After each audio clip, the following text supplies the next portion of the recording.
Pwede ba maging stockholder ng isang matatag na kumpanya kung ang budget ko ay less than 1,000? Welcome sa Save and Invest Habit Program kung saan nagsasanay tayo para maging kaugalian ang pag-save at invest. Last week, pinag-usapan natin kung anong stocks ang mga binibili ng mga baguhan at anong stocks ang dapat iwasan.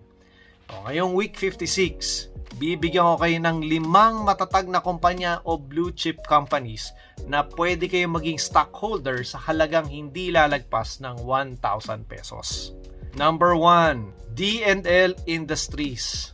Ang presyo per share ngayon ay nasa 6.76. Ang minimum number of shares na kailangan bilhin ay 100. Kaya nasa mga 600-700 pesos ang kailangan para maging shareholder o stockholder ng D&L Industries. Pangalawa, Figaro Coffee Group. Ang presyo niyan ngayon nasa 0.64. So less than 1 peso. No? Pero ang minimum number of shares na kailangan bilhin dyan ay 1,000. So, ibig sabihin, ang magiging initial investment dyan is nasa around 640 pesos. Okay, number 3, Metrobank. Ang presyo ng share ng Metrobank ngayon ay nasa 54.7 pesos. Tapos, ang minimum number of shares na kailangan bilhin ay 10 shares.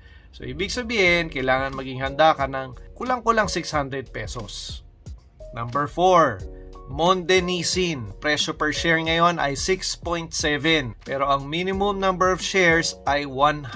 Kaya ang kalalabasan niyan, kailangan mo ng mga kulang-kulang 700. Okay, at ang panglima, Robinsons Retail Holdings Incorporated. Presyo per share ay 50.15 sa ngayon. Tapos ang minimum number of shares ay 10 shares. So ibig sabihin, lagpas 500 ang kailangan para maging stockholder or shareholder ng Robinsons Retail Holdings. Kung kailangan mo ng mga dagdag na kaalaman sa mga kumpanyang ito, bisitahin lang ang link, pse.com.ph.